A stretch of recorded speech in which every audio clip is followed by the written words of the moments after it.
de Ciencias Naturales. Desde el área de Ciencias del Colegio Juana Escobar, integrada por los docentes María del Pilar Bernal, Sonia Díaz, Gina García, Carlos Babativa, Luis Persia, Mario Sánchez y quien les habla Daniel Hernández, surge la idea de generar un espacio de encuentro virtual con la participación de la comunidad educativa conformada por estudiantes, profesores, directivos, padres de familia, administrativos y personal de servicios generales, en el que se aborden temas de interés, actualidad o coyuntura, con el propósito de dar a conocer diferentes posturas y opiniones provenientes de profesionales o personas con dominio de temas relacionados con las dinámicas propias de la institución educativa. Como parte de las alternativas propuestas en el marco de los procesos de enseñanza y aprendizaje, han surgido nuevas dinámicas que motivan la interacción por medios virtuales, viabilizando su continuidad y, por otra parte, fortaleciendo procesos reflexivos que propenden por la difusión y el intercambio de ideas y experiencias por medio de la participación activa de los participantes en el mismo. En la primera versión de este nuevo espacio, se propone establecer un encuentro en el cual se traten temas de actualidad relacionados con las características de los virus y su impacto en la población humana, prevención y tratamiento de enfermedades causadas por virus, tipos de vacunas y procesos de vacunación en Colombia. Para el desarrollo de dicha actividad, contaremos con la participación de 2 profesionales del área de la salud, quienes orientarán el diálogo a partir de su experiencia y trayectoria en cada uno de sus campos. Finalmente, desde el área de ciencias queremos hacer extensiva la invitación a toda nuestra comunidad educativa para que participen en nuestros próximos encuentros. Dicho esto, y con un cordial saludo a todas nuestras directivas y comunidad educativa en general, padres de familia, personal docente, le doy paso al profesor Luis Persia. Muchísimas gracias. Buenos días, gracias Daniel. Buenos días compañeros, compañeras docentes del Colegio Juana Escobar, directivos, estudiantes, padres de familia que sabemos que también nos están acompañando muy atentos a este primer espacio. Hace un poco menos de un año empezábamos a recibir las primeras noticias que nos alertaban sobre una posible pandemia generada por un virus, el virus del COVID. Una noticia, o mejor, noticias que irrumpían un poco la dinámica que veníamos manejando hasta ese momento. Poco más de un mes después ya estábamos viviendo esta nueva realidad que, entre otras cosas, y la más dolorosa, pienso yo, para la escuela, fue haber abandonado ese espacio y tener que irnos a casa. Quienes no hayamos vivido una circunstancia como esta, ni otras que ha vivido la humanidad, tan graves como guerras mundiales u otras pandemias, estábamos presenciando por primera vez un hecho como este. En esta situación, pues, comparado con una guerra mundial, el enemigo no era un ejército contrario, sino un virus, que igual que en las contiendas militares, lastimosamente ha dejado muchas muertes a su paso. Pero sobre todo, desnudó un poco ese estado de desigualdad y de abandono en la que nos encontramos muchas sociedades y, lógicamente, la escuela como parte de ellas. Todo esto trastocó de manera importante el ejercicio que veníamos realizando en la escuela, ese ejercicio de enseñanza-aprendizaje. Entonces comenzó la escuela desde el área y desde todas las áreas de la institución. Empezamos ese repensarse lo que estábamos haciendo, el quehacer, desde los contenidos, las didácticas hasta los tiempos y las formas de comunicarnos entre los miembros de la escuela. Por ello, y después de un largo tiempo casi que de incertidumbre, de inmovilidad, digo yo, definimos en el área comenzar a priorizar algunos contenidos, habilidades, competencias que permitieron a los estudiantes y a las estudiantes tener herramientas para comenzar a comprender este nuevo contexto mundial que estábamos viviendo desde las ciencias naturales. Fue así como fuimos identificando casi que en el camino esas apuestas que venían emergiendo desde el área. Y por ello ustedes, por ejemplo, chicos y chicas, se acordarán que empezamos a plantear ejercicios de experimentación en casa, el trabajo con materiales reutilizables, material reciclable, y vinculamos un ámbito que también fue emergiendo en el camino, que fue el ámbito de bienestar, que lo hacíamos a través de ejercicios de alimentación saludable, por ejemplo. Estos elementos o estas categorías que fueron emergiendo, estas dimensiones, las queremos retomar este año, pero como dijo el compañero Daniel, sumándole un poco a estas apuestas de desarrollo curricular, una mirada desde el contexto de las situaciones más complejas y los problemas que están ocurriendo actualmente. Y lo proponemos a través de espacios como este, sincrónico, en donde pongamos en discusión y en reflexión algunos de los tantos temas y problemas por los que estamos atravesando. Hoy empezamos con esta pregunta sobre la pandemia y las vacunas, con la intención clara, pues entre otras, de hacer pedagogía sobre el procedimiento vital que estamos viviendo, y es el procedimiento de la vacunación. Ustedes quedan invitados a este y a los próximos conversatorios que estaremos programando más adelante. Muchas gracias y continuamos con el profesor Mario. Gracias, Luis. Bueno, de nuevo muy buenos días a todas y a todos. En este primer conversatorio, el área de ciencias naturales efectivamente está buscando generar estos espacios de reflexión donde la ciencia se haga presente en lo que le está pasando a la sociedad como tal. Yo voy a permitirme hacer una leve introducción en torno a la temática que vamos a trabajar en el día de hoy.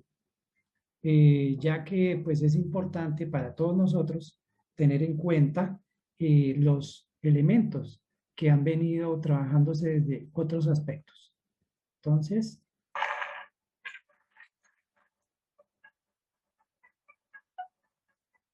una pandemia es la afectación de una enfermedad infecciosa de los humanos a lo largo de un área geográficamente extensa, es decir, que se extiende a muchos países o que ataca a casi todos los individuos de una localidad o región. El vocablo procede del griego pan, todo, y demos, pueblo, expresión que significa reunión de todo un pueblo. Por lo tanto, el término pandemia hace referencia a la afectación geográfica o numérica en cuanto al número de casos afectados y nunca referencia a la gravedad clínica del proceso. Según la Organización Mundial de la Salud, para que pueda aparecer una pandemia es necesario, uno, que aparezca un nuevo virus o una nueva mutación de uno ya existente que no haya circulado anteriormente y que la población no sea inmune a él. Y además que el virus tenga la capacidad de transmitirse de persona a persona de forma eficaz, provocando un rápido contagio entre la población. La OMS establece las siguientes fases de una pandemia en el caso de enfermedades infecciosas que afectan inicialmente a animales. Fase 1. Los virus de los animales no se contagian a seres humanos. Fase 2. Se documentan casos en humanos de un virus que afecta a animales. Este hecho convierte al virus en un potencial candidato para ser una pandemia. Fase 3. Aparecen pequeños grupos de transmisión entre animales y humanos, pero aún no de humano a humano. Fase 4. Contagios verificados de la enfermedad entre humanos. Empiezan a aparecer brotes a nivel comunitario. Fase 5. Propagación de la enfermedad de persona a persona en al menos 2 países de una misma región. Fase 6. Se dan brotes de la enfermedad en países de más de una región en el mundo. La OMS tiene establecidos protocolos de actuación ante cualquier tipo de pandemia en los periodos pandémico y pospandémico. Finalmente, una fase post-pico con una posibilidad de casos y eventos recurrentes y una fase post-pandemia de vigilancia epidemiológica y prevención de picos estacionales. bueno, muy bien. Entonces, con esa introducción, vamos a presentar a la doctora Sandra Carrillo. Ella es médico cirujano de la Universidad Juan N. Corpas. En este momento nos va a hablar sobre el tema de las pandemias. Entonces,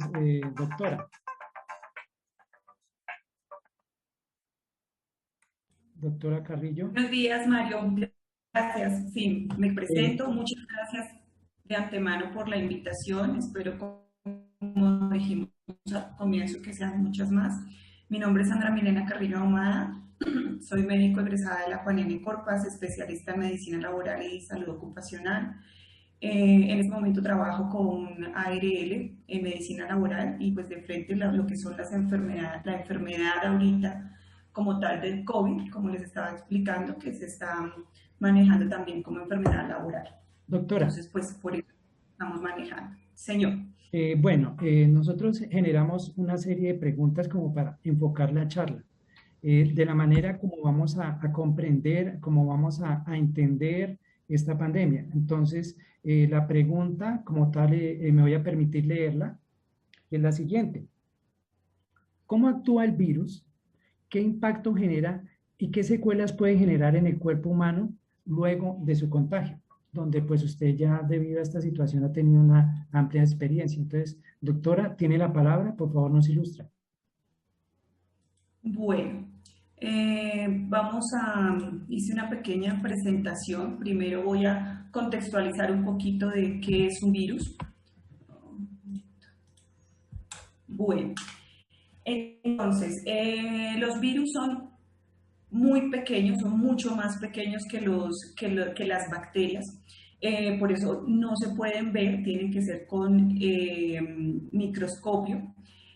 Los virus están compuestos por ARN, que es el ácido ribonucleico, o el ADN, que es el ácido desoxirribonucleico.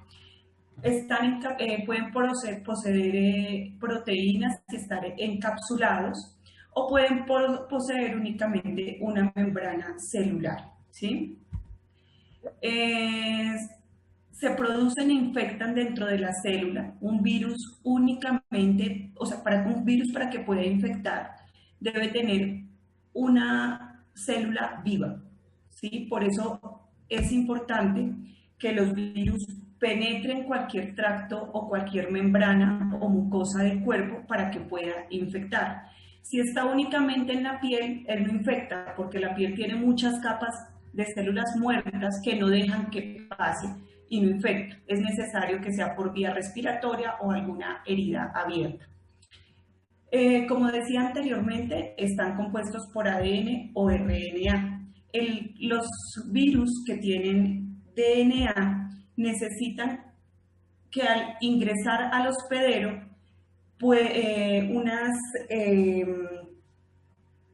unos aditamientos para poder replicarse.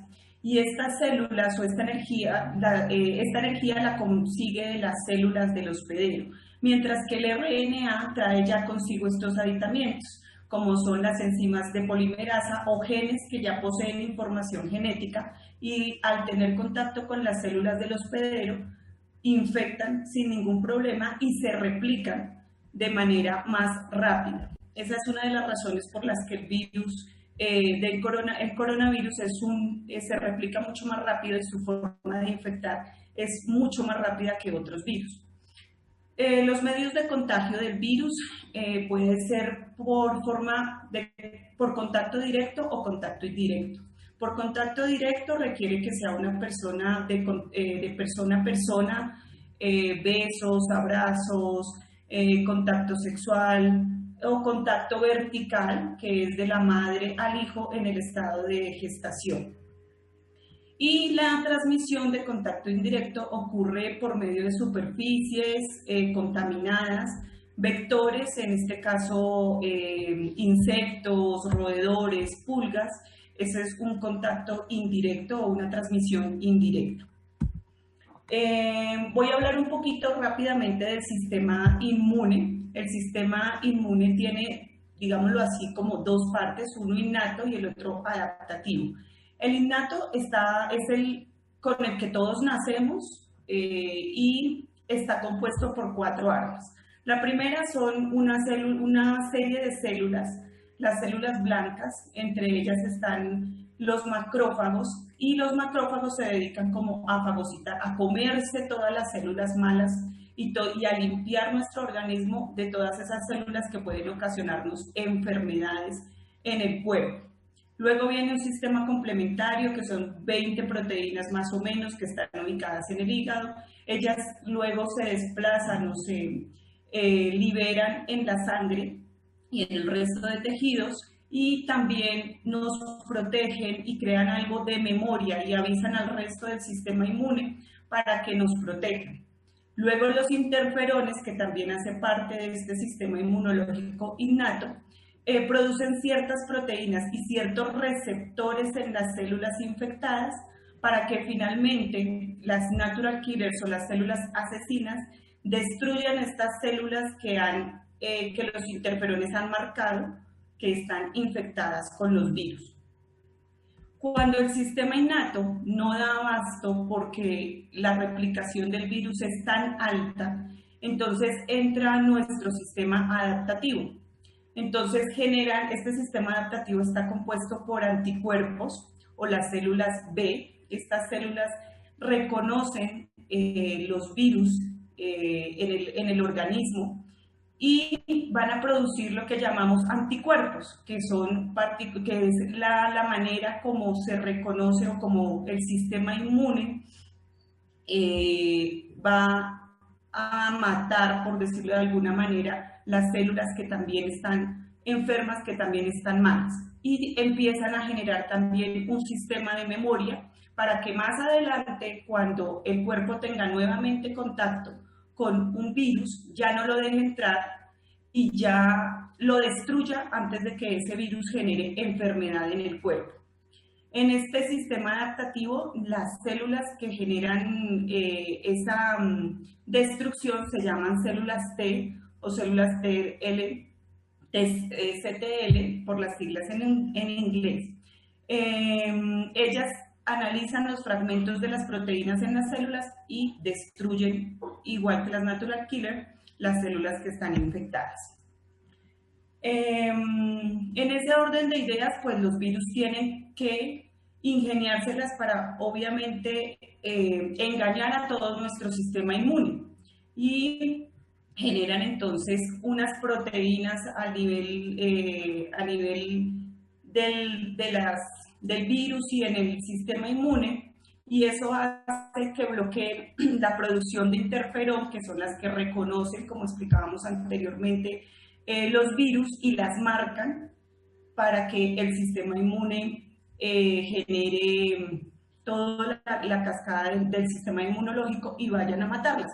Pero pues empiezan a bloquear todo el sistema inmune o mutan, realizan mutaciones y pues ahí ya cuando mutan ya no es el mismo virus, entonces ya el cuerpo no lo conoce y ya puede entonces entrar y generar enfermedad.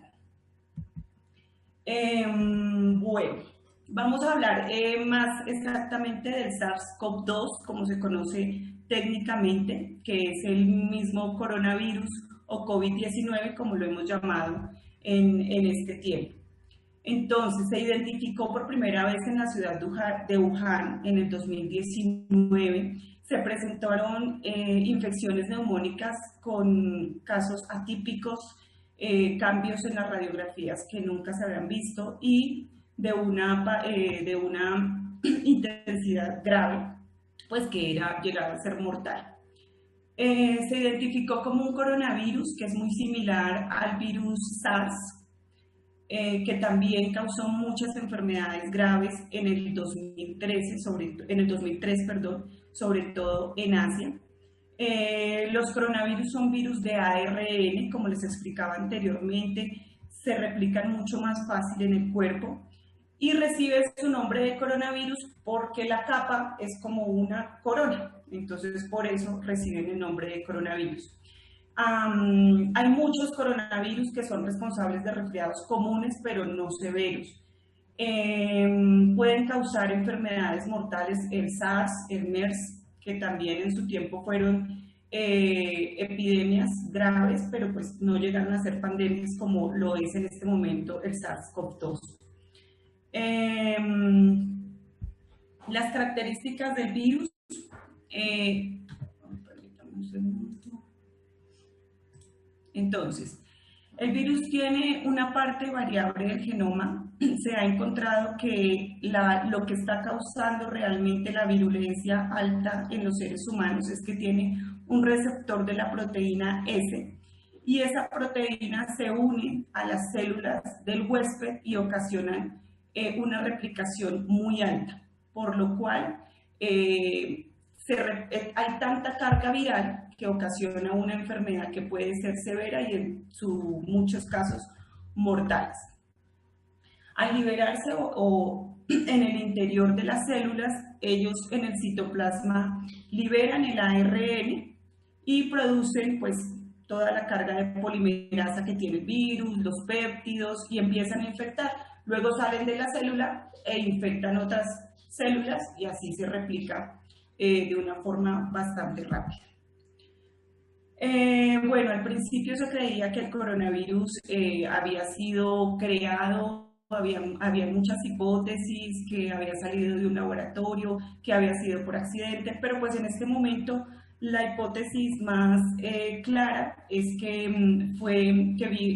derivada de los murciélagos, una especie que se fue su intermediario, y los pangolines, que también reside en los pangolines este virus. Bueno, esto ya lo habíamos dicho. Bueno, también se habla de que el virus pues antes de habría adquirido sus características a través de una selección natural de una especie animal antes de saltar a la especie humana. No hay algo concreto, entonces también puede ser que cuando el virus se ingresó a las células humanas, cambió y por eso es tan virulento en este momento. Sin embargo, pues como les decía, la información, llevamos un año con el virus, la información no es nada realmente en el COVID, es concreto en este momento. Bueno, esto ya lo habíamos explicado. Entonces sabemos que el coronavirus es una enfermedad infecciosa causada por el SARS-CoV-2, tiene un periodo de incubación de 1 a 13, 15 días más o menos. El promedio es que entre el cuarto y el quinto día de haberse uno infectado se empiezan a generar síntomas, y es lo que hemos visto en la práctica médica.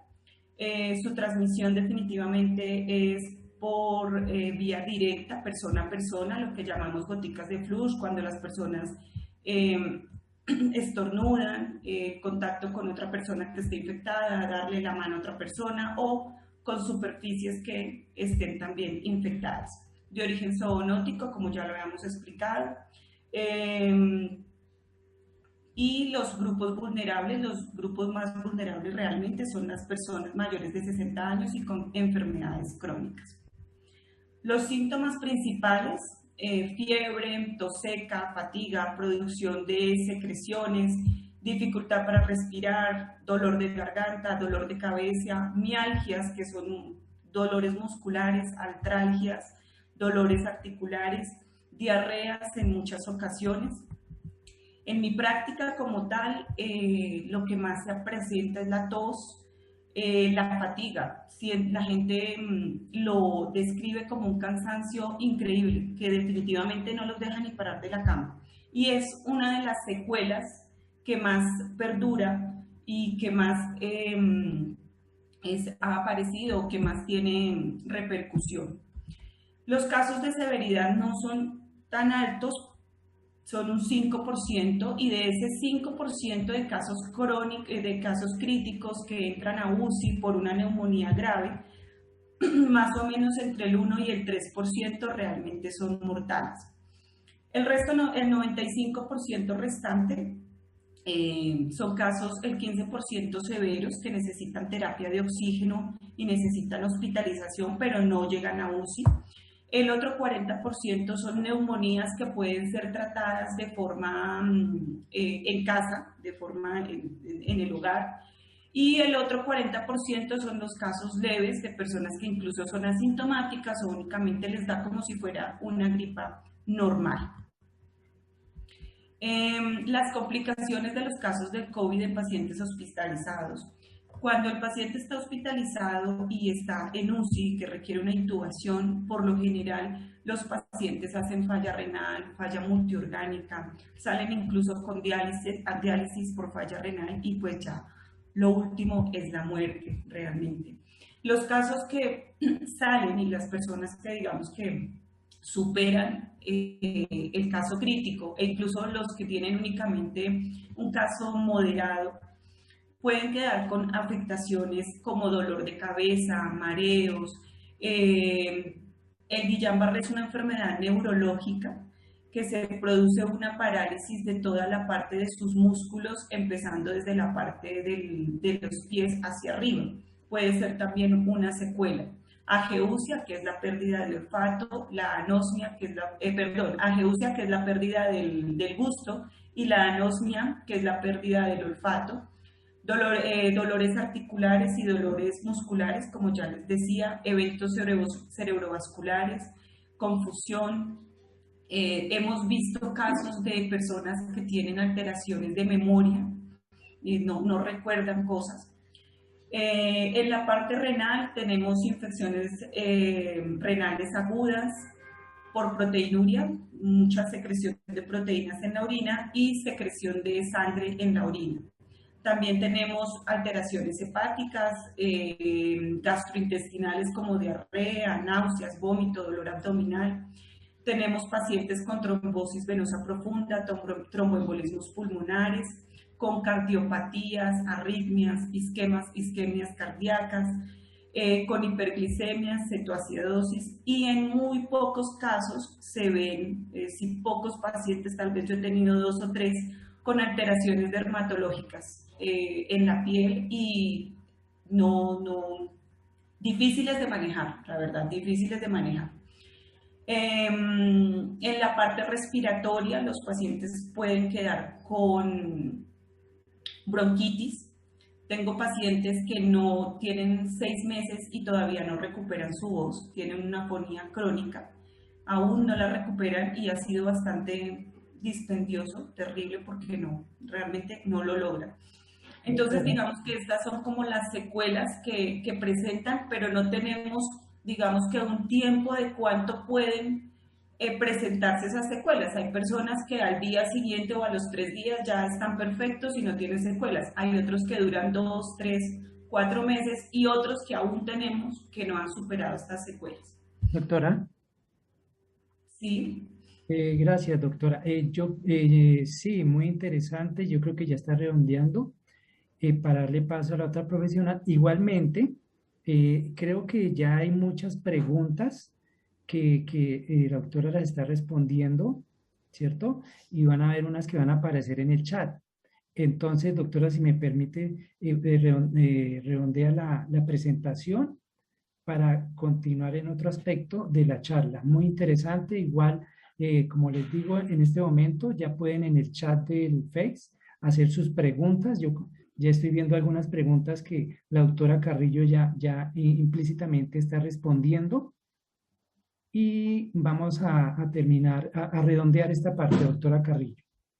Bueno, pues para terminar esta parte, simplemente me resta decir que ya lo habíamos tocado, los grupos vulnerables, personas mayores de 60 años, varones en edad avanzada, personas con hipertensión, diabetes, enfermedades cardiovasculares, personas con enfermedades neurológicas como los accidentes cerebrovasculares, obviamente con enfermedades pulmonares como EPOC, bronquiectasias, fibrosis pulmonar, enfermedades hepáticas o de hígado, enfermedades renales, cáncer, neoplasias, y las personas que están inmunocomprometidas, personas con VIH, personas que tienen terapias de inmunosupresión, pues son personas que más se pueden ver afectadas, y pues obviamente los fumadores.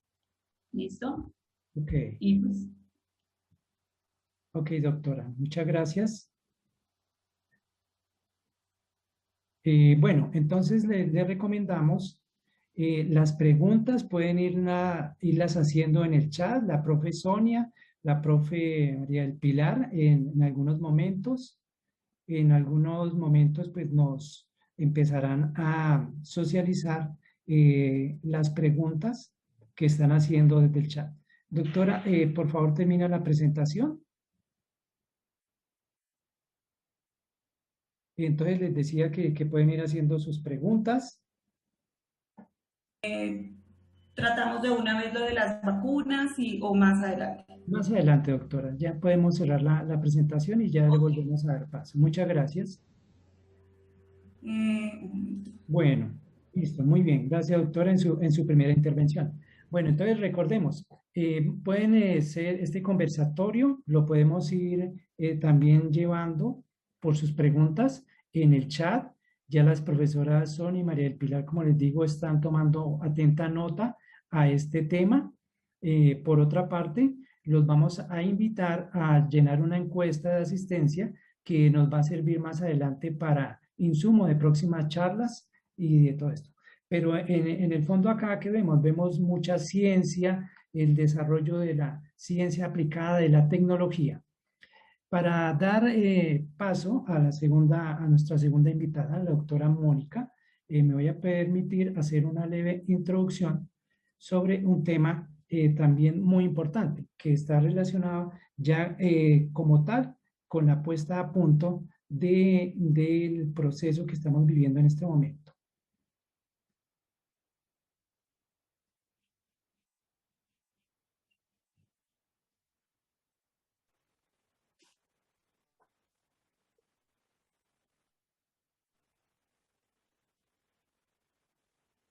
De COVID-19.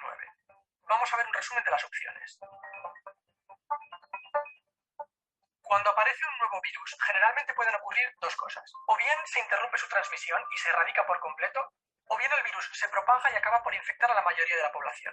La primera opción, erradicar el virus por completo, es la ideal, pero ya tenemos poca probabilidad de conseguirla. Entonces pasamos a la segunda posibilidad.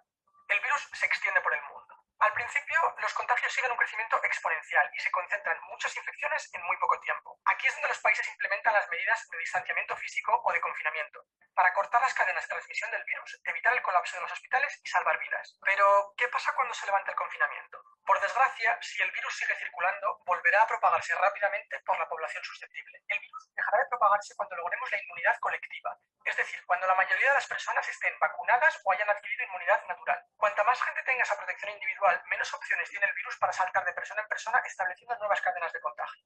¿Cómo lograremos esa inmunidad en grupo? Hay dos formas.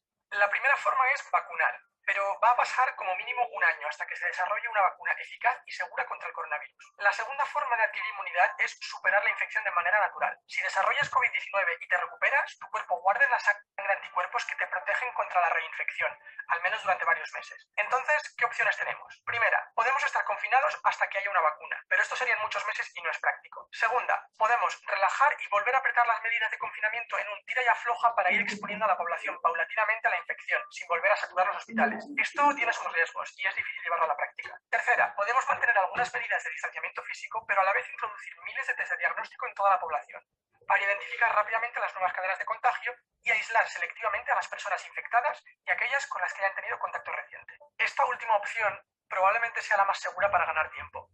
En ese tiempo se seguirán desarrollando la vacuna y las terapias antivirales para salvar vidas. El virus dejará de propagarse cuando aproximadamente 2/3 de la población tenga inmunidad, ya sea natural o por la vacuna, pero quizás pasemos 2 o 3 oleadas de infecciones antes de que lleguemos a ese punto.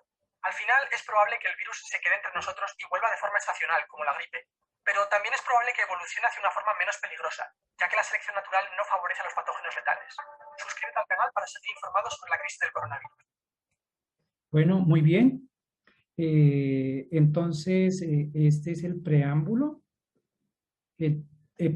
para presentar a ustedes a la doctora Mónica Díaz, que nos acompaña en el día de hoy. Doctora, muy buenos días. Muy buenos días, me presento, mi nombre es Mónica, yo soy enfermera y pues he trabajado en la parte también de servicios farmacéuticos. Muchas gracias por la invitación. Sí, gracias. Me voy a permitir hacerle una pregunta generada acá al interior del área. Si quiere redondear su presentación, con mucho gusto. La pregunta es la siguiente. ¿Cuáles son las perspectivas del cuidado y de la prevención que se deben seguir teniendo en cuenta que ha pasado un año desde el comienzo de la pandemia? Entonces, doctora, la escuchamos y de nuevo, bienvenida a este espacio académico. Muchísimas gracias nuevamente. Para responder esa pregunta y tratar un poco el tema acerca de la vacuna desde el punto de vista de enfermería, vamos a compartir una presentación acerca de los procedimientos de vacunación, los síntomas que nos puede generar esta vacunación y qué cuidados debemos tener. para complementar el cómo debemos seguirnos cuidando ahorita que aún estamos en pandemia.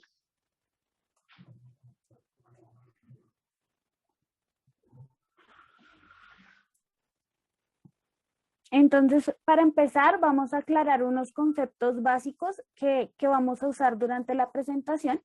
El primero es vial. ¿Qué es un vial? El vial es un frasco que contiene un medicamento, bien sea biológico como las vacunas, y pues que son inyectables al cuerpo humano. Las vías que se usan para las inyecciones, que son la intradérmica, la intravenosa, la subcutánea y la intramuscular. En el caso de la vacuna COVID-19, la vía que se utiliza es la vía subcutánea, inyectándose la vacuna en el deltoides o en el brazo, en el músculo del brazo. Las otras vías no se usan para esa vacuna. Para esto, para explicar esta parte, les voy a mostrar un pequeño modelo de la piel. Este es el modelo de nuestra piel.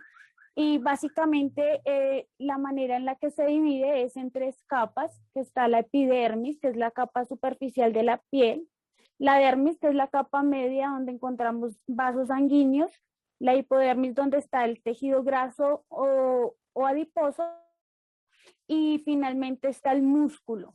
La inyección de la vacuna se va a realizar directamente hacia el músculo. Entonces, la vacuna va a penetrar estas 3 capas de la piel y va a entrar al músculo, que es donde va a hacer su efecto. Entonces, vamos a continuar con la presentación, donde les voy a explicar el protocolo que se está utilizando, tanto administrativo como ya para la aplicación de la vacuna. Entonces, como les comentaba, para la aplicación de las vacunas utilizamos diferentes grados. En este caso, las 2 primeras imágenes donde muestran los 15 grados y los 45 grados no se usan porque quedarían en las capas superficiales de la piel, sino que vamos a usar el método intramuscular, que es la inyección a 90 grados. Esta es la manera en la que se está aplicando la vacuna para que haga efecto en nuestro organismo.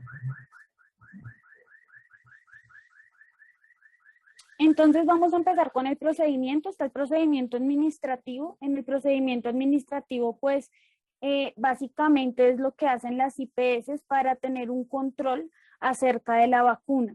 Lo primero tenemos que conocer, como lo mencionaba la doctora Sandra, que hay grupos seleccionados ya previamente que se les va a dar prioridad para la aplicación de la vacuna. Entre ellos encontramos el personal de la salud de primera línea que están expuestos potencialmente al virus, también el adulto mayor o las personas que tienen enfermedades de base. Las IPS filtran esta información, generan una cita y luego se adoptan todas las medidas sanitarias en cada IPS para hacer la aplicación. Cuando ya la persona está en la IPS para aplicarse la vacuna, se hace la explicación del procedimiento, se verifica sus documentos, se les genera un carnet y se procede a la vacunación segura. También se está haciendo el manejo de una aplicación en un portal web donde se está llevando el registro y el control de las personas que están siendo vacunadas. La vacuna del COVID-19 que está aquí en Colombia, que tenemos la de Pfizer y otra de otro laboratorio, ambas son de 2 dosis. Lo que quiere decir que la persona será agendada para una próxima cita en 21 días para una segunda dosis de la vacuna.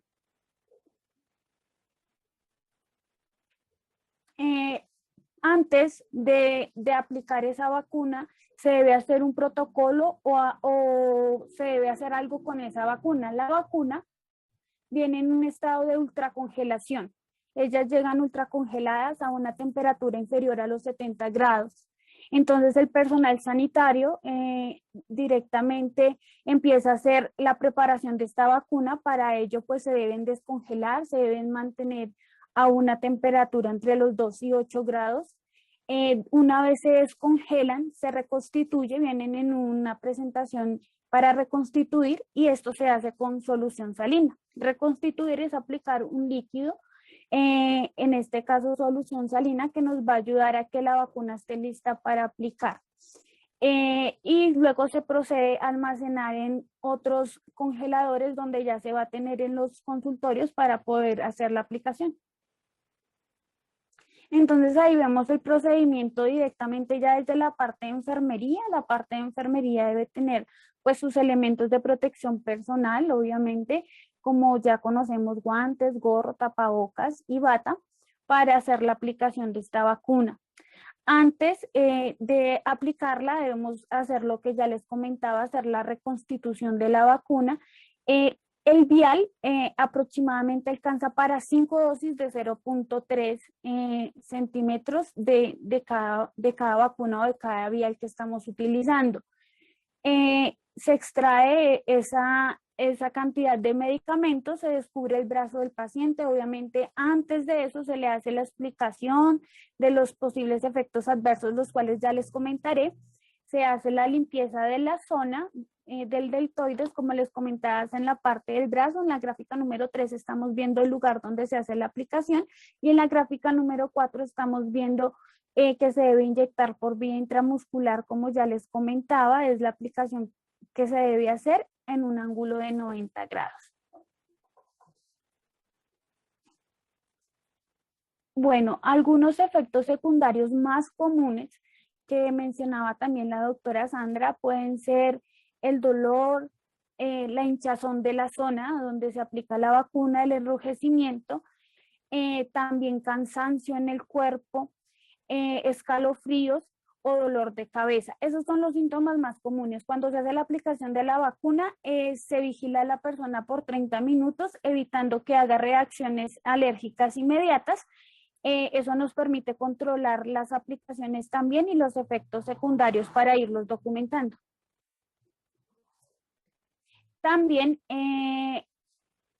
debemos tener en cuenta algunos cuidados básicos para pues, la aplicación. Uno, no debemos estar con síntomas respiratorios activos. Se recomienda que no tengamos síntomas respiratorios activos también después de la vacunación. Puede ser normal que el sitio de la aplicación tenga síntomas locales como enrojecimiento, calor. Para ello debemos tener algunos cuidados. Podemos colocar paños de agua fría para bajar el calor local de la zona, pero debemos tener en cuenta que no podemos masajear la zona de la aplicación, porque eso dañaría de cierta manera el mecanismo de acción de la vacuna, puede que se encapsule en nuestra piel y pues no tenga el efecto deseado. Por eso debemos estar vigilando la zona. Y pues, ¿cuándo debemos consultar al médico? Bueno, debemos consultar al médico si presentamos una fiebre superior a los 38 grados o si los síntomas respiratorios se exacerban, si empezamos a tener dificultad respiratoria u otros síntomas. Debemos tener en cuenta que los síntomas de los cuales les acabo de hablar, del dolor, el cansancio, el dolor de cabeza, se pueden presentar los 3 primeros días después de la aplicación de la vacuna. Si estos síntomas persisten un cuarto o quinto día, pues debemos consultar a nuestro servicio de salud. Y esta imagen que vemos aquí es más o menos para comentarles la programación que hizo el Gobierno Nacional en cuanto a las etapas de aplicación. En la etapa número 1, como ya les contaba anteriormente, se encuentran los trabajadores de la salud de la primera línea y los mayores de 80 años. En la etapa 2, ya vamos a encontrar población de los 60 a los 79 años y también trabajadores de la salud de la línea 2 y 3, líneas que no tienen contacto directo con pacientes con COVID. En la etapa 3 ya vamos a encontrar la población de los 16 a los 59 años y también profesores de básica y de secundaria que también pues tienen contacto con población todo el tiempo. En la etapa 4 y 5 ya encontramos los otros grupos de población que serían los últimos grupos de población como las edades específicas de los 16 a los 59 y en estas etapas ya pues son pacientes que no tienen digamos patologías de base que puedan hacerlos exponencialmente riesgosos a contraer el virus, porque es importante saber en qué etapa nos encontramos porque así podremos ir mirando en qué turno, por así decirlo, nos tocaría a nosotros la vacuna y estar pues pendientes del tema. Entonces, esto es por el lado de la presentación, les agradezco muchísimo. Y para responder la pregunta que me hicieron al inicio, entonces debemos seguir con los protocolos que hasta ahora hemos tenido: el lavado de manos, el uso de gel antibacterial, el distanciamiento social, el uso responsable del tapabocas, y también cuidar de no hacer reuniones familiares, tener cuidado con el adulto mayor o con las personas que tienen patologías. De esa manera no solo estaremos ayudando a la eficacia de la vacuna y al trabajo del personal de la salud, sino que también estaremos protegiendo nuestra vida.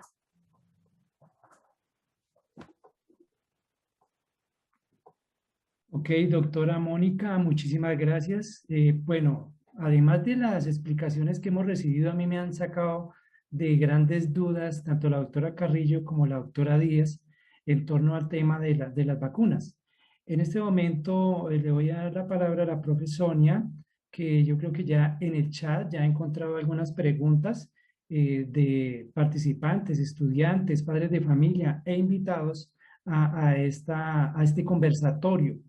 La verdad que acá yo creo que tuvimos la oportunidad de presenciar bien la pandemia, pero también tuvimos la oportunidad de ver cómo la ciencia, las ciencias aplicadas, la medicina, la enfermería, han sido capaces de sacar a la humanidad de esta situación. Entonces, no solamente el tema de la pandemia, sino pensemos que la ciencia, la tecnología pueden desarrollar de una manera ética sacar adelante a la humanidad. Por ejemplo, hoy en día estamos hablando de viajes espaciales, entonces es para tener mucho en cuenta en eso. Entonces, profesora Sonia, ¿qué preguntitas nos tiene en el chat para dirigírsela tanto a la doctora Sandra como a la doctora Mónica? Entonces, si por favor las redireccionas, a ver qué preguntitas tenemos. Sigue, Sonia. Gracias, profe Mario. Muy buenos días para todos. Entonces, realizo alguna de la lectura de las preguntas. Una dice, algunas de las personas que sufrieron de COVID no reciben las vacunas.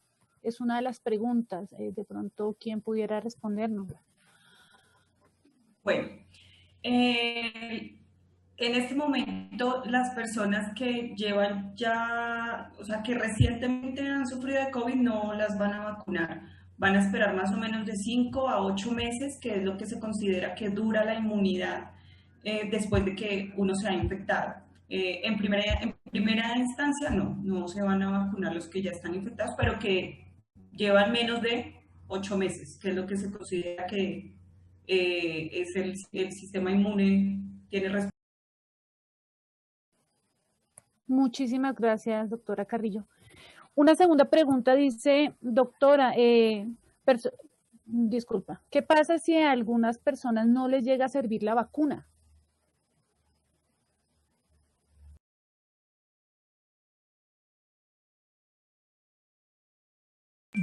Bueno, uno de los riesgos que más adelante en mi presentación sobre las vacunas hay es que posiblemente y aún no hay una como una certeza de que para todo el mundo sirva la vacuna y que la inmunidad, ni el tiempo de inmunidad, hay muchas cosas que aún no se han establecido por el tiempo que pues hasta ahora se empezaron a aplicar las vacunas, pero si no funciona la vacuna, pues obviamente nos toca igual seguir con los protocolos, igual seguir con el lavado de manos y pues esperemos que no sea así, pero no hay algo establecido, concreto sobre el tema aún. Muchísimas gracias. Bien, otra pregunta que hay por aquí en el chat dice, ¿cuánto mide la aguja y se puede aplicar esta vacuna en la nalga? Bueno, los calibres de las agujas que se usan para la aplicación de la vacuna dependen de varios factores. Normalmente hay una estándar, pero también nosotros en enfermería revisamos la contextura del paciente. Todos los pacientes tienen contexturas musculares diferentes. Hay pacientes que tienen un buen músculo o un músculo pronunciado y podemos utilizar agujas con calibres mayores que puedan llegar hasta el músculo. Eso dependerá específicamente del paciente en el momento de la aplicación de la vacuna. En cuanto a si se puede aplicar en el glúteo, en el momento las vacunas siempre las hemos hecho las aplicaciones a nivel del músculo del deltoides en el brazo.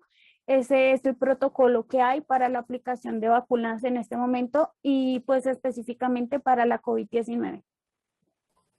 Muchísimas gracias. Bien, otra pregunta. Dice, ¿puede una madre lactante contagiar a su bebé?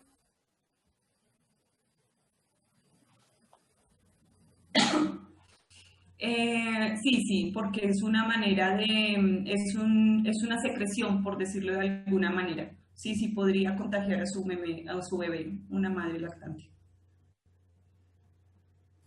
Muchísimas gracias. Ok, muchas gracias, doctora. Y por aquí encuentro otra pregunta. Dice, profe, yo que sufrí COVID, ¿por qué se manifiesta diferente en los niños?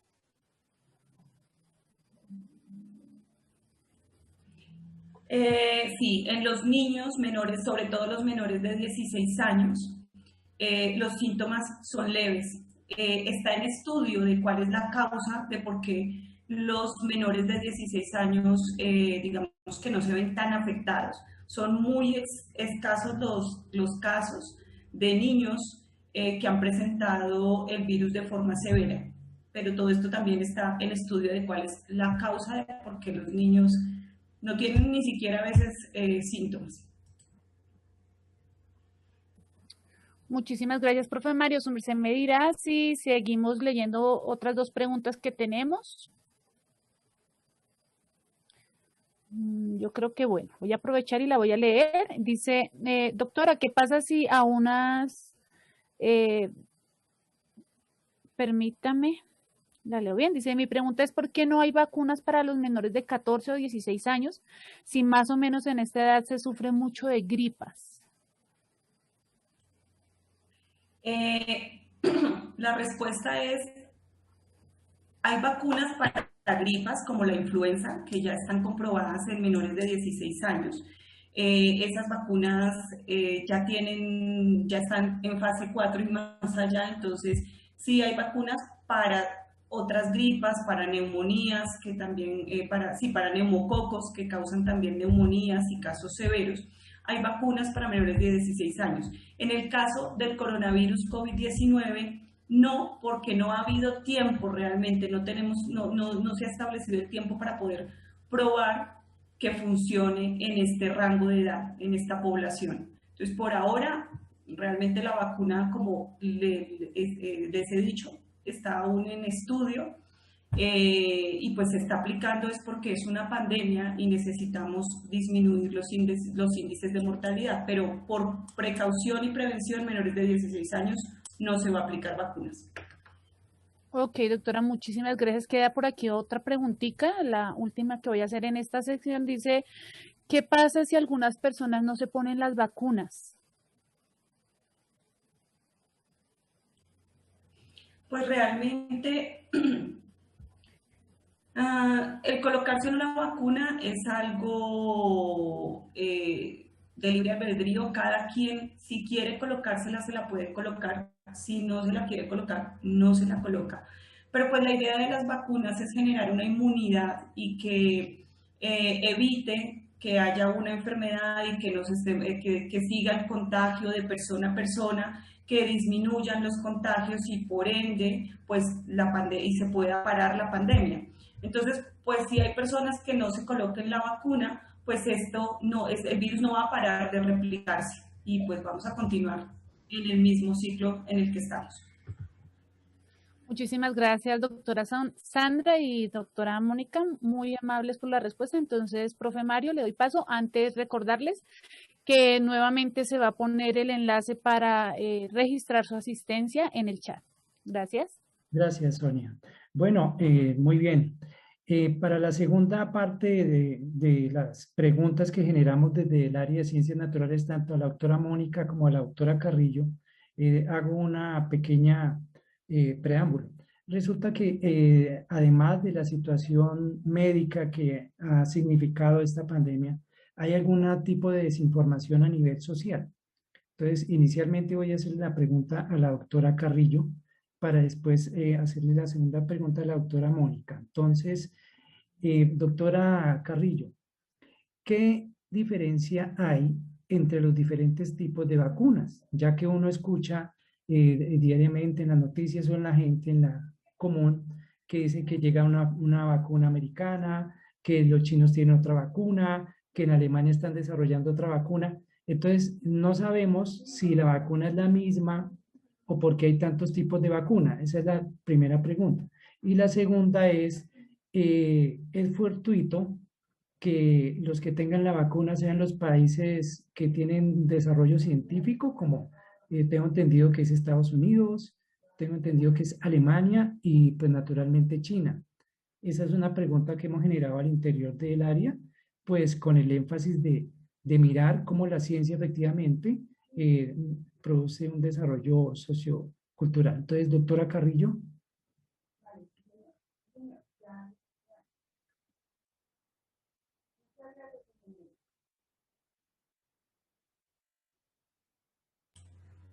Bueno, entonces continuando con la presentación. Bueno, vamos a responder entonces las preguntas de Mayo.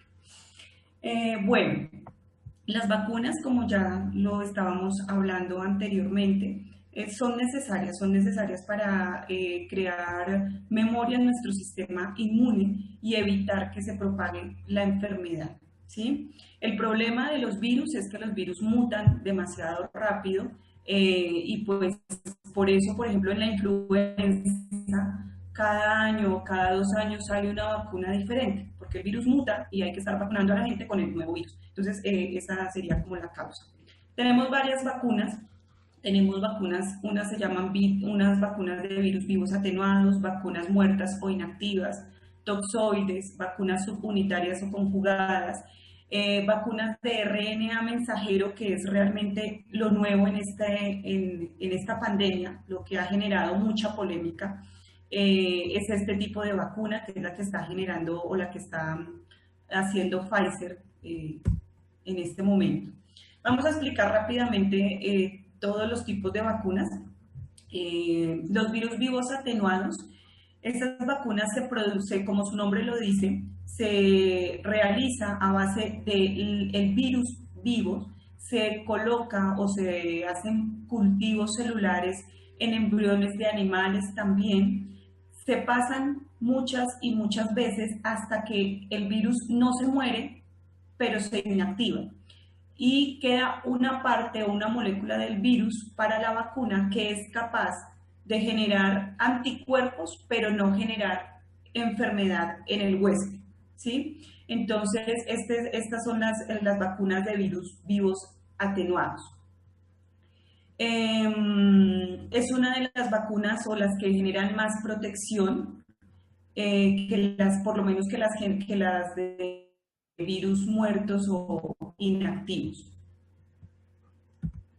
Las vacunas de virus muertos se inactivan. Estas vacunas se coge el virus y mediante un producto químico como el formaldehído, formalina o mediante clor se inactivan y destruyen la capacidad del patógeno para replicarse, ¿sí? Y pues de allí sale la vacuna. No pueden revertirse, como son virus vivos, pues no van a causar enfermedad en el cuerpo, pero sí son capaces de generar anticuerpos para generar. Pronto la característica de estos virus es que la protección es por un tiempo más breve y por eso se tienen que o se requieren más refuerzos. Las otras vacunas son los toxoides, son producidas por las toxinas que emiten los virus o las bacterias, en este caso, como uno de los ejemplos es el tétano, pincha con algún objeto de metal. Y la tosferina, que también es un toxoide. La difteria, perdón. El otro tipo de vacunas son subunitarias y conjugadas. Las subunitarias o conjugadas solamente se hacen con piezas de los patógenos o de los virus. No se hacen con el virión completo, sino solamente una parte, ¿sí? Se puede crear también una vacuna por medio de ingeniería genética. Se toma el código genético, la proteína, se inserta en otro virus y este se utiliza para crear la vacuna.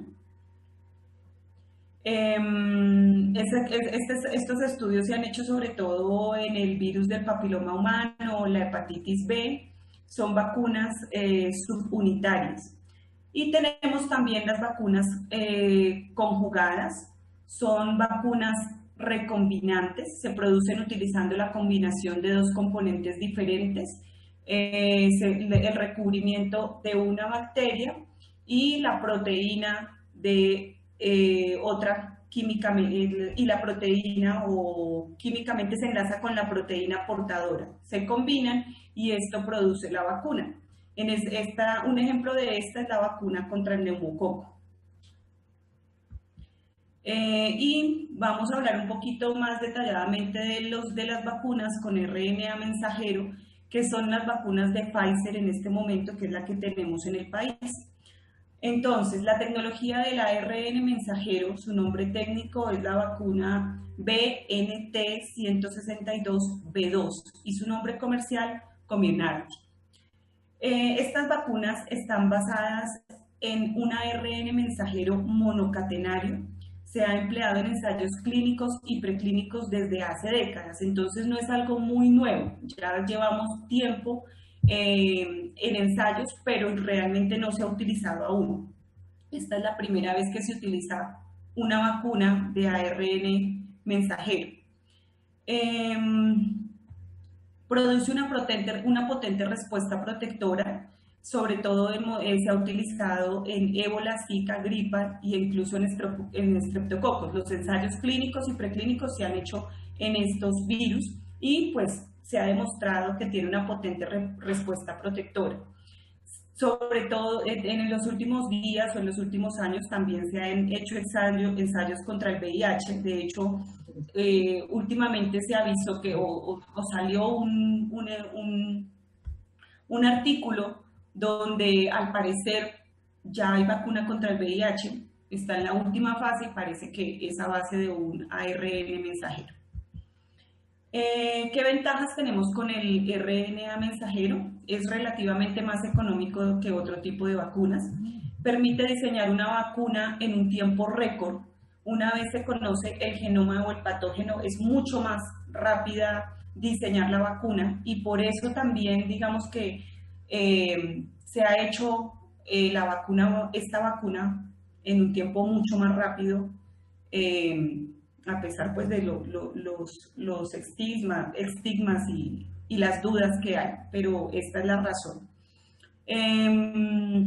Es una excelente herramienta cuando aparece un patógeno nuevo, en este caso el COVID-19, pues porque genera urgencia la pandemia de poderla combatir.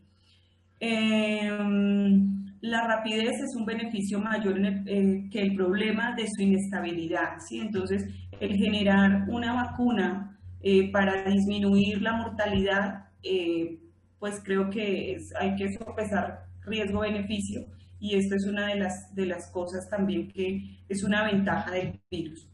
El proceso de fabricación no requiere emplear sustancias químicas tóxicas ni cultivos celulares que pueden contaminarse con otros virus o microorganismos durante su fabricación. Y requiere poca manipulación, con lo que se minimiza el riesgo de posibles contaminantes. Las desventajas y la mayor preocupación sobre esta vacuna es la inestabilidad de la vacuna.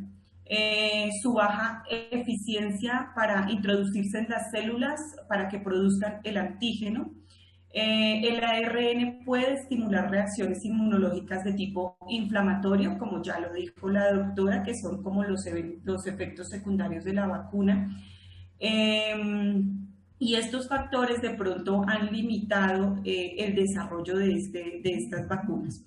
El ARN es una vacuna inestable que requiere condiciones de mantenimiento extremas a menos de 80 grados centígrados, ya que si está a mayores temperaturas, sus enzimas se degradan muy fácilmente y pues digamos que no va a ser eficiente la vacuna, no va a servir. Por eso una de las condiciones para que los países reciban las vacunas es tener los medios adecuados para las vacunas y que no se vayan a dañar en el proceso del transporte. ¿Cómo es una vacuna de ARN mensajero? La vacuna de ARN mensajero de Pfizer se basa en el genoma del coronavirus en concreto, en el gen que codifica la proteína S, que es la que se une al huésped para causar la enfermedad. Digamos que esa proteína o esa envoltura actúa como una llave de receptor en la célula. Esa molécula es una secuencia o ese trozo de molécula del ARN del virus.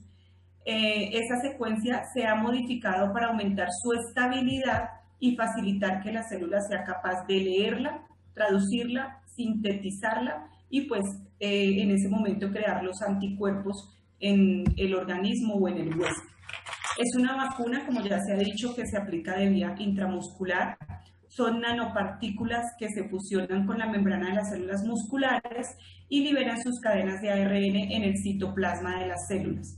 Una vez en la célula, son conocidas por toda la maquinaria enzimática y sintetizan las proteínas S del virus, ¿sí? Y entonces ahí es cuando el virus produce nuevamente, vuelvo y lo digo, los anticuerpos, pues para destruirlos el virus.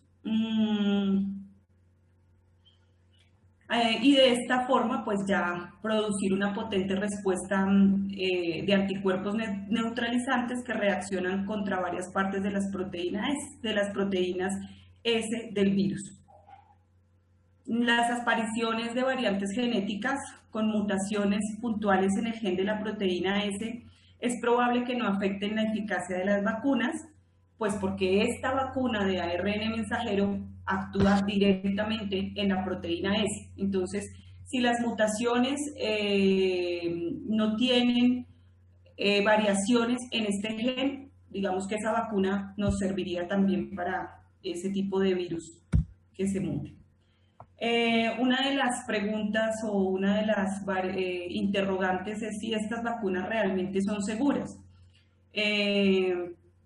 Como lo hemos dicho, es un medicamento que está expuesto o que sigue un seguimiento, ¿sí? Se aprobó por lo mismo porque estamos en pandemia y pues se necesita actuar de forma rápida.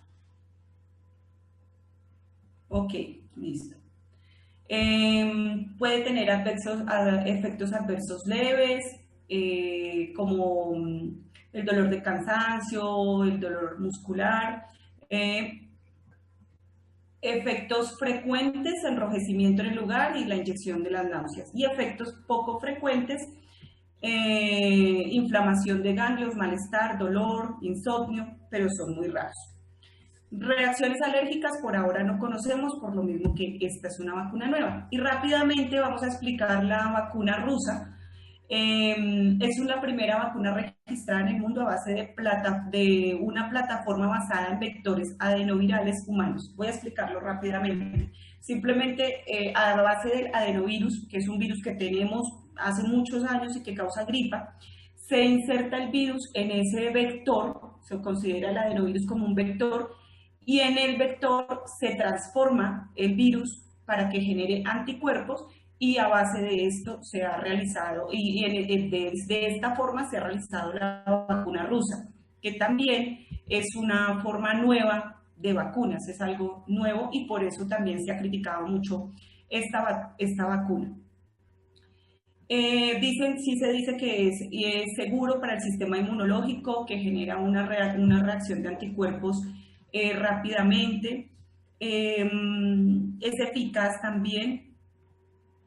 Bueno, básicamente es eso. Lo mismo, estas son como todas las vacunas que tenemos, la vacuna de Moderna, la Pfizer, la vacuna AstraZeneca que también llega al país, la Sinopharm, la de Johnson & Johnson y la Sputnik V. Y las preguntas pendientes de las vacunas, porque es algo nuevo, dice que no se ha evaluado la eficacia, la seguridad ni la inmunogenicidad de la vacuna de ARN en personas inmunodeprimidas ni en menores de 16 años. Se desconoce la duración de la protección de la vacuna, pues porque el tiempo ha sido muy corto. Como en cualquier vacuna, no puede proteger a todas las personas que la reciban, que era una de las preguntas que ya habían realizado. No se han realizado interacciones con otros medicamentos o con otras vacunas, entonces esto también pues es digamos que un riesgo. La experiencia en mujeres embarazadas o lactantes aún no, tampoco la tenemos, por eso a mujeres embarazadas tampoco se colocará la vacuna. No se sabe si las vacunas en las personas vacunadas pueden ser portadoras del virus y propagarlo. Aún están en estudio. No tenemos datos de efectos a largo plazo, pues porque llevamos un corto tiempo colocándola. Y pues en este orden de ideas, pues hasta ahora comienza lo que se llama en las vacunas la fase 4. Creo que esto sería como lo básico. Gracias, doctora Sandra, pero yo no me voy sin hacer una pregunta. ¿Cómo cree usted que es la relación directa que hay entre esos países abanderados en la investigación y la producción de vacunas? ¿Cómo es posible que Colombia no tenga ni siquiera la posibilidad de desarrollar una vacuna? Entonces, ¿cuál cree usted que es la relación que hay entre un país desarrollado en ciencia y los productos científicos, como en este caso la vacuna, doctora? No, pues yo creo que esto es básicamente, yo creería que es básicamente económico lo que se destina para realizar investigación en nuestro país. En nuestro país no está desarrollada la parte de investigación ni se destina una parte económica para esto. Entonces, desarrollar una vacuna, pues en Colombia creo que por la parte económica es por eso. Y no se incentiva tampoco la parte de investigación. Entonces, creo que esa es como la principal causa y por qué los países desarrollados pues sí tienen cómo hacerla y desarrollan su parte de investigación, están mucho más adelante en ese tema que nosotros. Ok, doctora, para tener en cuenta las memorias de este conversatorio. Doctora Mónica, una preguntita. ¿Cómo son o cómo se está manejando ahorita el tema de los mitos y verdades en torno a la vacuna? Usted tangencialmente lo tocaba ahorita cuando hablaba de las personas que le van a hacer las vacunas. Entonces, le doy paso a la doctora Mónica para realizar nuestro último paneo de preguntas. Doctora, entonces, ¿qué se habla o qué se sabe desde la ciencia, usted como doctora, del tema de los mitos y leyendas en torno a esta vacuna que hoy en día tenemos aquí en puerta? Doctora Mónica.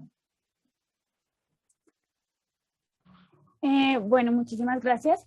Como hablaba la doctora Sandra, son muchas las preguntas que surgen y que han surgido no solo alrededor de la vacuna, sino desde el inicio alrededor del virus. Incluso muchas personas sacaban tratamientos con alimentos, otros más tomaban antibióticos, como lo comentaba la doctora Sandra. Siempre se tiende a especular sobre lo que está haciendo la ciencia al respecto. Hoy día hay muchos mitos, muchas preguntas acerca de la vacuna y algunas específicas les dio respuesta a la doctora Sandra, como por ejemplo, si una madre lactante se puede aplicar la vacuna, ya que puede afectar esto también a su bebé. Por eso es que, como lo mencionaba la doctora Sandra, los grupos se han dividido de esa manera, uno, para proteger la integridad de las personas en cuanto a los menores de 16 años y en cuanto a la población inmunosuprimida, se está teniendo especial cuidado también porque hay poca investigación, como sabemos y como nos lo decía la doctora, las investigaciones llevan su tiempo. Y ahorita se está corriendo con el tema de la vacuna, se está haciendo algo en contra del tiempo y pues si se ha aprobado precisamente es porque la pandemia está creciendo y pues con ello la mortalidad y con ello los problemas no solo a nivel de salud, sino a nivel económico mundialmente. Entonces es por eso que se han hecho las pruebas y se están haciendo estos grupos. Sin embargo, siempre vamos a estar a la expectativa de qué va a pasar, de cuánto va a durar la inmunidad, si realmente va a ser un efecto duradero, si el virus se va a erradicar. Todas estas preguntas no las responderá el tiempo en el que a medida que se hagan las fases de aplicación de la vacuna y las fases de investigación de la misma. También por otro lado, los mitos que también se pueden dar a colación es que si una persona, como se mencionaba ahorita, si una persona con COVID se puede aplicar la vacuna. Como sabemos, si la persona ha dado resultado positivo para COVID, lo mencionaba también la doctora Sandra, se debe esperar un tiempo prudencial alrededor de 8 meses que dura la inmunidad del cuerpo para aplicar la vacuna. También es probable que al aplicar la vacuna la persona pueda estar predispuesta a contraerlo, es una de las cosas que piensa la gente. La vacuna hasta el momento es segura, sin embargo, como sabemos, para crear una respuesta inmunológica deben pasar algunas semanas, lo cual nos puede exponer a contagiarnos durante ese periodo. No quiere decir que la vacuna haya causado el virus, pues la vacuna que se está aplicando no está hecha de un virus vivo. Entonces, esas son algunas de las cosas que la gente se ha preguntado y pues son algunas de las respuestas que hasta el momento tenemos. Ok, doctora Mónica, muchas gracias. Muy bien. Hay muchas preguntas, me podía hacer unas preguntas, que lo de cloros y todo eso.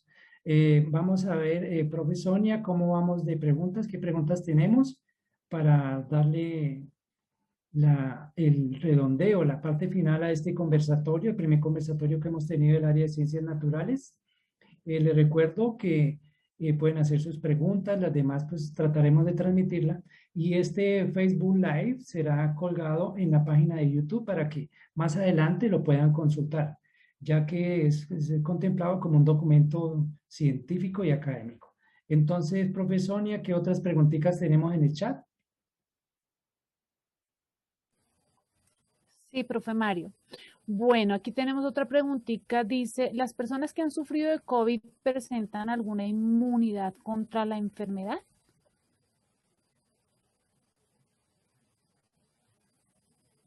¿Las personas que han sufrido COVID presentan alguna inmunidad contra la enfermedad? Creo que parte se ha dado respuesta, doctora Sandra. Sí, básicamente lo que ya dijimos con Mónica, se considera que tiene una inmunidad de 6 a 8 meses. Después de ese tiempo no se ha comprobado que haya inmunidad, entonces sí puede haber el riesgo de reinfección. Gracias, doctora. Estoy leyendo otra por aquí, dice... si el síntoma de COVID-19 se presenta en una persona y a esa persona se le aplica la vacuna y no le sirve, ¿por qué motivos no le funcionó? ¿Por qué motivos no le funciona esa vacuna a una persona? O sea, la pregunta es si una persona que tiene COVID se aplica la vacuna en el momento. Sí, sí, señora. Así la entiendo también. Como decía Mónica, las vacunas se deben aplicar con pacientes asintomáticos primero. Una persona que tenga síntomas de COVID no se debe aplicar la vacuna. Y pues obviamente no va a funcionar porque el virus ya se está replicando dentro del cuerpo, ¿sí? Entonces igual va a desarrollar la enfermedad. Para que las vacunas funcionen no es que yo me la aplique hoy y ya inmediatamente tengo inmunidad. No. volvemos y repetimos, es una vacuna nueva, pero requiere de tiempo para que el cuerpo reconozca la vacuna, genere anticuerpos y luego sí sea capaz de defendernos contra él. Entonces, si es una persona que ya está infectada, no, la vacuna no va a funcionar porque aún no ha generado anticuerpos contra el virus y ya lo tiene en su organismo. Listo, doctora, muchísimas gracias. Estoy aquí revisando, hay varias de las preguntas que ya durante la exposición se les ha dado respuestas. Aquí encuentro otra que dice, Eliana dice, ¿es verdad que las vacunas están hechas a base del veneno de algunos animales? No, eso no es cierto. Como lo explicaba, las vacunas que tenemos es a base de los mismos virus, en general es a base de los mismos virus que tenemos, ¿sí? Unas virus vivos atenuados, otras muertos, se inactivan, otras con un vector, pero ese vector es también un virus que ya conocemos. Entonces, no, el ARN mensajero que hace parte del virus. Entonces, no hay vacunas con veneno de animales. Ok, doctora, gracias. Otra pregunta, ¿cuál es el porcentaje o si se sabe el porcentaje de efectividad de las vacunas que están llegando a Colombia?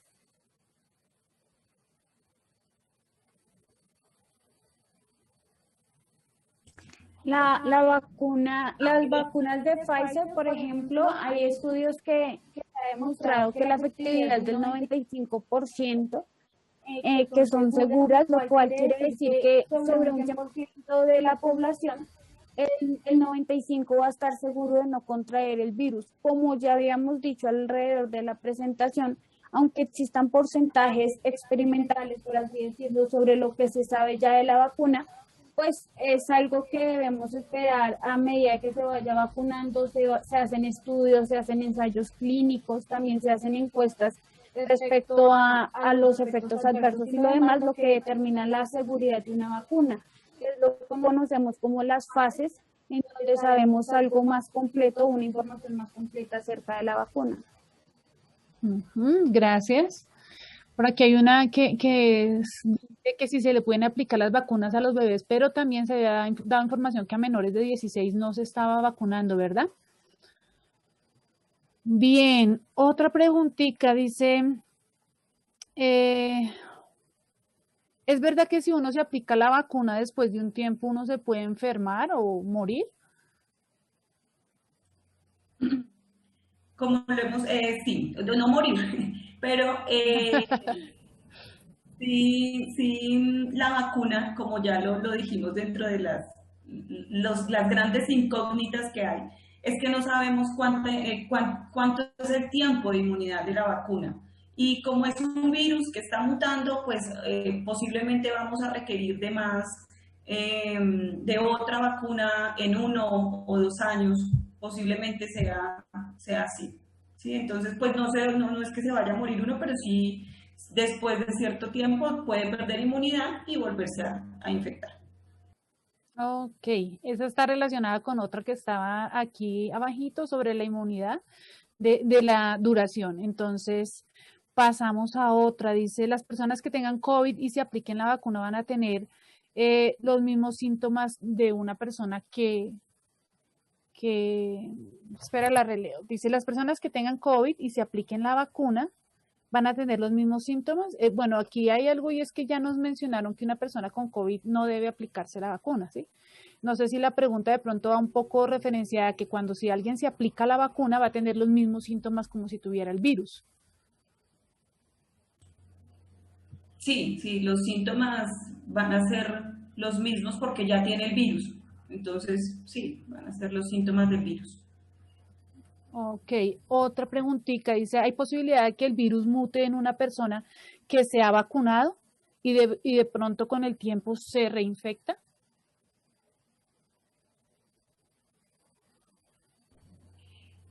Sí, o sea, los virus están en constante mutación. Entonces, ¿qué pasa? Uno se vacuna contra el virus que tenemos en este momento, ¿sí?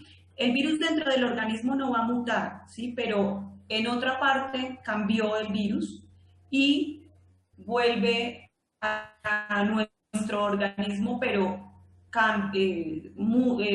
ya en su forma de mutación, pues sí obviamente va a causar reinfección porque el cuerpo no tiene memoria contra ese nuevo virus. Digamos que mutó y es un nuevo virus, entonces sí puede volverse a reinfectar si hay una mutación. Ok.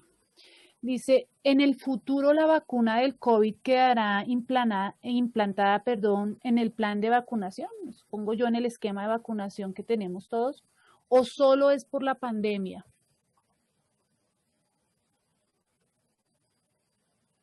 Bueno, eso dependerá mucho de lo que veníamos hablando, de la permanencia del virus. Como sabemos, por ejemplo, la vacuna contra la influenza inicialmente se buscó erradicar este virus, sin embargo, se metió en el PAI, en el plan de vacunación, debido a que estos virus siguen mutando, siguen apareciendo, entonces ya tenemos una existencia de este virus que ya pasó en una pandemia, el virus del COVID, y muy probablemente lo que decía la doctora Sandra, se van a tener que seguir desarrollando vacunas alrededor de los años, cada cierto tiempo, según la presentación del virus, si ha mutado, si hay otras réplicas, si hay otras o nuevas pandemias. Entonces, todo eso está sujeto a cómo se comporte tanto la vacunación como la evolución del virus.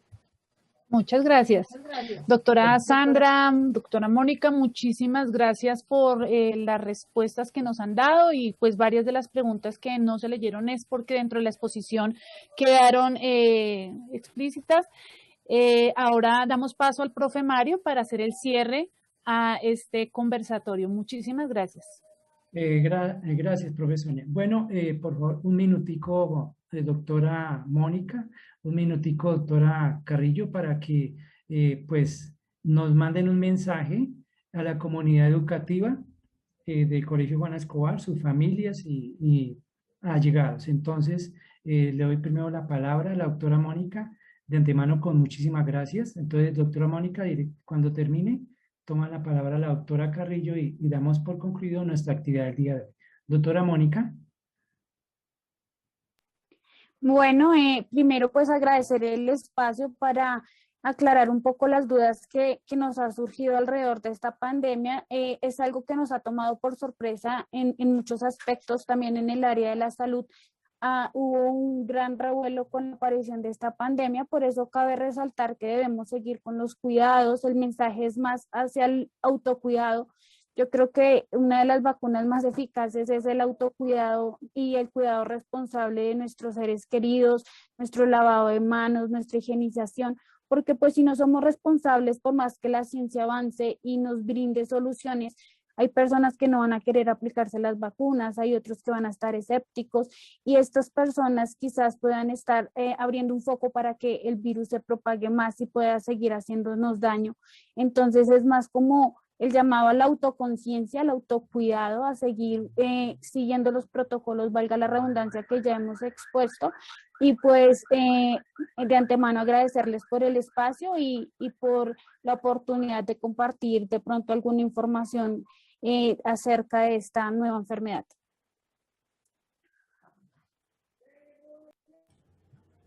Bueno, igualmente les doy las gracias por el espacio. Espero que haya podido disipar un poco las dudas. Hay aún demasiados interrogantes y pues el tiempo nos dará las respuestas, pero espero que por ahora se haya cumplido el objetivo.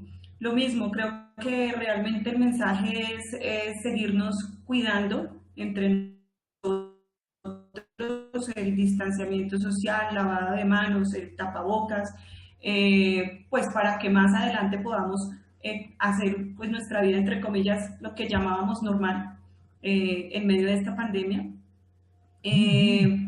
Nada, ese es el mensaje básico de este día. Bueno, muchísimas gracias a todos los profesionales que han estado presentes en este conversatorio. Ha sido todo un éxito por el chat que tenemos. Recordar, fomentar la ciencia, fomentar el desarrollo de la ciencia. Hace un mes estábamos celebrando el Día de la Niña Científica. Y vean, para no ir más allá, nuestras invitadas en el día de hoy fueron dos señoritas. Entonces estamos invitando al desarrollo de la ciencia, promover, motivar no solamente a los muchachos, sino a las niñas en la ciencia, ya que esta estadística no las favorece mucho. Entonces, fomentar el desarrollo de la ciencia, de la biología, de la química, de todas las ciencias afines que hemos tenido acá. Les recordamos seguir el chat para desarrollar la encuesta de esta videoconferencia. De igual manera, este video va a ser colocado vía YouTube, le compartiremos el vínculo. Entonces, muchísimas gracias y hasta una próxima ocasión. Hasta luego. Profe Mario. Sí, Sonia. Gracias, qué pena interrumpir. Hay una pregunta desde las directivas y es ¿qué opinión tiene la doctora Sandra respecto a la alternancia? Qué pena hacer esta pregunta, pero de pronto sí muchos papitos tienen esa inquietud. La asistencia de los chicos al colegio. ¿Qué opinión tiene al respecto? Bueno, voy a dar mi opinión tanto como desde la parte de la ciencia, como mamá también que soy, como la parte psicológica y emocional de los muchachos.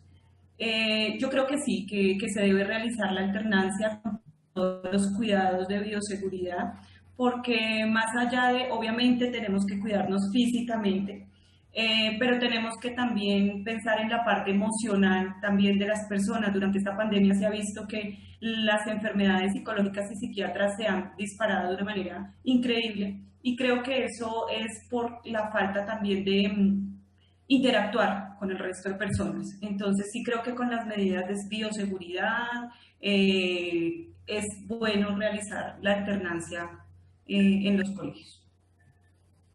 Gracias, gracias por su opinión. Gracias, profe Mario. Bueno, Sonia. Profe Mario. Sí, Daniel. Bueno, ya para finalizar también, profe Mario, quisiera de alguna manera también agradecer nuevamente, reiterar nuestro agradecimiento a la participación de las dos profesionales que nos acompañaron el día de hoy, la doctora Sandra Carrillo y la doctora Mónica Díaz. Pues por su participación en este primer conversatorio, bueno, quienes con sus aportes han ampliado nuestro conocimiento frente a un tema tan importante como el que hemos abordado el día de hoy. Quiero reiterar también el agradecimiento a mis compañeros docentes de área de Ciencias Naturales del Colegio Juan Escobar, María del Pilar Bernal, Sonia Díaz, Gina García, Carlos Babativa, Luis Persia y Mario Sánchez por su participación activa y propositiva y que permitieron materializar esta nueva propuesta de espacios alternativos de interacción y aprendizaje. A la señora rectora Roseliana Páez, al señor coordinador David Galicia por su apoyo en la realización también del evento y a todas las personas que nos acompañaron en la mañana de hoy, a los estudiantes, padres de familia, compañeros docentes, personal administrativo, bueno, quienes con su participación e interacción por medio de sus interrogantes también dinamizaron, digamos, este primer encuentro. Entonces esperamos también en algún momento poder nuevamente contar con ustedes como profesionales y dejamos abierta también el espacio para la interacción en otros campos con otros temas de interés del Colegio Juan Escobar. Muchísimas gracias, profe Mario. Bueno, muchísimas gracias. Hasta luego, hasta una próxima ocasión. Gracias.